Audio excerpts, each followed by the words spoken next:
Hey guys, Ike here from IkesOutdoors.com. Today I want to give you a first look at a new broadhead from Red Feather Archery. This is an unnamed broadhead and this is a prototype head, so keep that in mind whenever you're watching this video. I believe that this is going to have a black Teflon coating on it, and like I said, I don't know the name of this one yet. It has the Phoenix and the Talon, and the Phoenix is the head that I used last year and also used on my hog hunt this year, and I bought 3 of them. And I've killed 3 animals with them, one of them a 230-pound boar, and all 3 of them are perfectly fine. So this is the new 2-blade head from Red Feather Archery, and I like it a lot already just by looking at it. Got a nice wide cutting diameter. This is an 1 1/16 inch cutting diameter on this thing. Good solid construction. It's held, the blade's held in by this set screw here, so it's got a good solid design to it, and the blades, like I said, these are going to be Teflon coated. These all weighed in at 110, but after they get that Teflon coating on them, these are probably going to be 125 grain heads. So, but what I liked about them was this head and the other 2 that I've got to test out all weighed in at exactly 125 grains. So the grain consistency is real good on these. Now these are a single bevel head. Unlike most heads out there that are going to have 2 bevels that come to a point, come to a normal, like a knife edge, this is a single bevel design. And I found that in the same way as the Phoenix is a single bevel design, and these things are, the Phoenix are bone splitters. I mean, that single bevel design seems to split bone really, really well.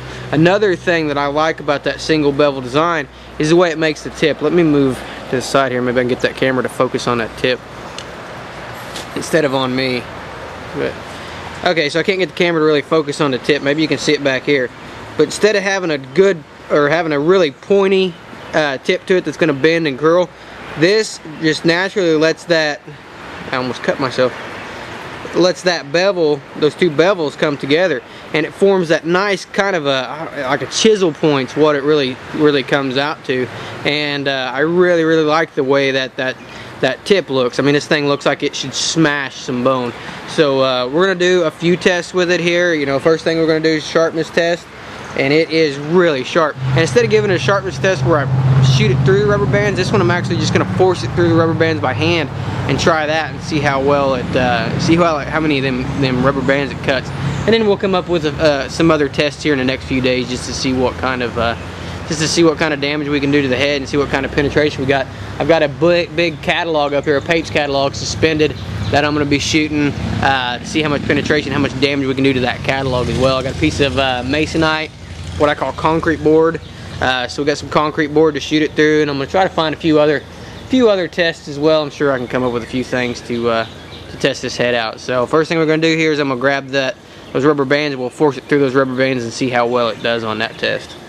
Okay, so I've got my rubber band here. I got my stand that I made, and one thing you'll notice is I'm not shooting my VAPs. I'm shooting just a regular Victory arrow out of this one, and the reason that is the penetration tests that I done with the VAP, they penetrate so much better than all the other arrows. They perform so much better. I want this head to actually prove itself and not the VAP. So we're just going to shove this through here real quick. Wow, and it cut quite a few. Let me get that up where you can actually see it and do it again. Just that little bit, and it's slicing. Well, it kind of moved out of the way there now, but just that's a sharp head right out of the box. And you'll notice these are loose rubber bands. These are very loose. So just a really nice, good, sharp edge coming right out of the box. And the nice thing about these Phoenix, or about these Red Feather heads too, is they sharpen up extremely well. My other Phoenixes are extremely sharp. Just a little bit of work with a whetstone and a file, and they are sharp. And that rubber band does not want to cut. God almighty. Haha. Oh, we got one lone little straggler down here below. That's going to prove to be the toughest one. There we go. Cut all of them. But I'm pretty impressed with that too. If I run it down my arm, you'll see the nice little bald spot there and a nice patch of arm hair I've got there. So it's definitely sharp right out of the box and razor sharp. So let's get to doing some shooting now. Okay, so now I'm going to be shooting my new breed Nemesis, and I've been tuning on this bow here for about 5 minutes, and that's just about it. I'm getting really good flight out of this arrow, and just a few minor adjustments to my rest, and it seems to be dialed in. So I'm gonna go ahead and take a shot here and see how well it flies out of this Nemesis now. And I'm shooting right beside. If this thing goes right, I'm gonna bust my paper tuning rack. Hey, yeah, it shot. I'm shooting right between two dots up there, and it hit right where it's supposed to go. So broadhead tuning it, even for this out of this Nemesis, which is this bow tunes very easy, but broadhead tuning it, getting it to fly right is no problem at all. And that's something with a 2-blade head that I've always had trouble with, is getting some of them to actually fly like they're supposed to. They want to plane on you, but this one's nice and small and compact, and it doesn't seem like it wants to plane on you. And another nice thing about it, which I personally like, is it doesn't have bleeder blades on it. I've always hated bleeder blades. They've always been, they'll bend, they'll break, and you'll end up taking them off. So I've always had bad luck with bleeder blades, and I like this one that it doesn't have bleeder blades on it. The next thing I do is I'm going to run get my arrow, and I'm going to shoot this phone book, or shoot this Papes catalog, and see how well it does on that. Okay, so what I've got up there is an old Papes catalog. You guys who are shops know that these are about as thick as a phone book for a big city area. The bow I'm shooting is my Invasion, and I'm shooting my Invasion because it's at 70 pounds, so I'm shooting 70 pounds, 27.5 inch draw, and I am shooting a about a 285 grain arrow.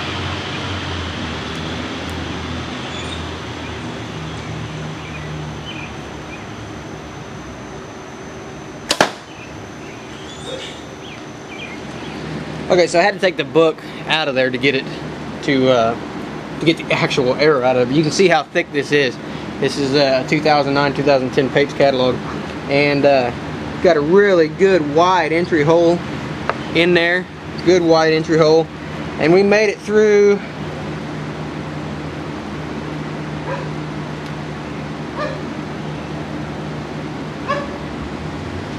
to about there. So we made it through that much of the book. So that's pretty impressive to me. This is that's page 67 of a 808 page book, not counting the cover. So pretty impressive to me that it made it that far through there. So we're gonna try to come up with a few more tests here and see how well this performs on a few other things. Okay, so our next test is gonna be on a piece of 1/4 inch plywood. And we're going to see what kind of hole we get, what kind of damage we do to the plywood, what kind of damage we do to the head, which is so far still in really good shape. And then we're going to add another piece of 1/2 inch plywood. Then we're going to switch to our mason board to see what kind of damage this head will do to those.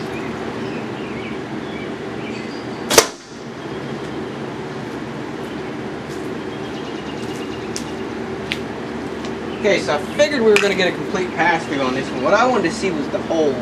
Got a nice hole there. I mean, just a good hole. Now we'll see what kind of shape. You can see the blades on both sides, and we'll see what kind of shape the head's in now. So pretty nice hole, and the head is in perfect shape.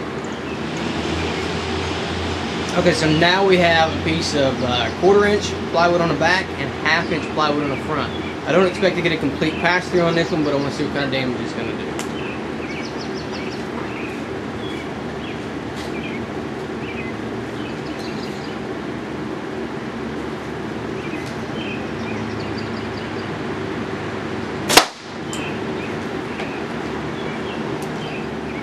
Okay, so we got a good wide entry hole here. Wow. Pretty good exit hole there. Blew that wood out pretty far. You can see I've got some other tests here that are just from other broadheads and field points and stuff like that. You can see the damage here is considerable more than what we've got here. So it did a fair amount of damage there. And the head is in perfect shape. I mean, not a nick in the blade. This thing looks absolutely perfect. It's still sharp too. Very, very impressed with the durability of this head. Very, very impressed with that. That thing is absolutely perfect. That's the kind of broadhead you buy and you get your money's worth. Okay, so this is a piece of 1/4 inch masonite, fiberboard, concrete board, whatever you want to call it. I'm not actually familiar with this until a friend of mine gave it to me. And what it is basically is a concrete mesh. It's concrete in the middle, it's got a mesh on the outside of it that holds it together. You can buy these in big boards. And I can tell you by screwing it in there to my rack, it's very, very tough. It's hard to even get them screws started in there. It's about a 1/4 inch thick, so we're going to shoot it and see what kind of damage we can do to it and see if our blade will withstand this.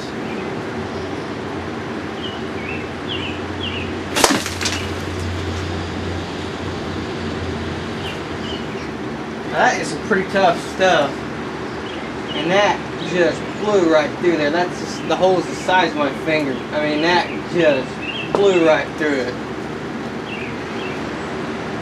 And it deflected my arrow. It deflected my arrow off into the wall. So I got a nice piece of tore off a vein.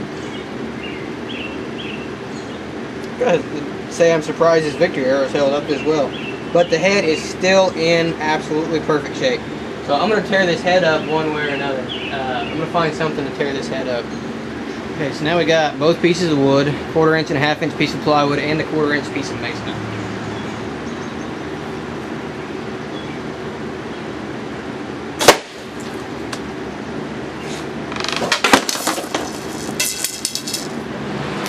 Okay, so here's the head that we shot. We'll splice in. I had to hit this thing with a hammer to get it out of there, but it blew a hole through all that stuff and was actually coming out the back. The only reason this head broke is because my target, it's got a broken leg on it, and I broke it a while ago, and I thought I could get one more shot out of it, but apparently not. So it broke when the arrow fell forward. It broke the ferrule on it. The actual head itself is in still pretty good shape. I took a hammer to the end here and took a punch to this end to drive that thing out of there. So it's a little bit bent. One blade on this side is a little bit bent down. No nicks in the steel. And the tip, before I actually hit it with a hammer, was still really sharp and really pointed. So my next test with this was going to be a brick. I was going to get out a brick and shoot a brick with it. But this thing is getting very, very good in penetration. And what impresses me most, well, there's a couple things that impress me. Durability of this head is awesome. And I'm getting very, very accurate and very just dart-like flight out of this thing. I love the design on this thing. I mean, it flies awesome. Doesn't plane. I mean, it literally, I picked up either one of my bows, the one that was tuned, and just put it right where I wanted to. The one that wasn't broadhead tuned, within 5 minutes I had her tuned and had this head just driving bullets. And this is, like I said, this is the unnamed broadhead. I don't know what it's going to be. From Red Feather Archery, and we'll put their website right here at the bottom of the screen for you. And I shot their Phoenix last year and this year on a hog hunt and loved it. Phoenix is my broadhead of choice, and I have to say with 90% certainty that I found a head that's better than the Phoenix in this too. I'm pretty firm on my belief of that. Stan Design over at Red Feather Designs an awesome head, and I think he's really outdone himself. Like I said, this is a prototype. When you get when the new ones come out, I believe they're going to be black, Teflon coated. So I've got to come up with a name for them. I think Stan should stick to the bird type theme, you know, bird of prey type theme. Call them, I don't know, a raven or falcon or some black mystical bird or vulture or something like that. So, but be sure to check this out. We'll come up with a name for it somehow. I'm sure Stan's got a few floating around in his head. Be sure to check this out at Red Feather Archery's website. Put this right here. They got this, they got the Phoenix, they got the Talon. And I can tell you right now, they're all this good. Maybe not this. This is a damn good head. But the Phoenix is an awesome, awesome head. And if you compare the two, buddy, I don't know which one would be better, but I'm very, very impressed with this one. Can't wait to get this one out in the woods. So Stan, you did an excellent job on this one again, and I think that Ike's Outdoors will be flinging one of these around the woods this year. Definitely trying this thing out on some game somewhere. So be sure to check them out, and like always, be sure to check out our website, ikesoutdoors.com, and we appreciate you watching. I like good times, good wine, good smoke, and a 5-piece bed. And ooh, I can't help it, it's just the way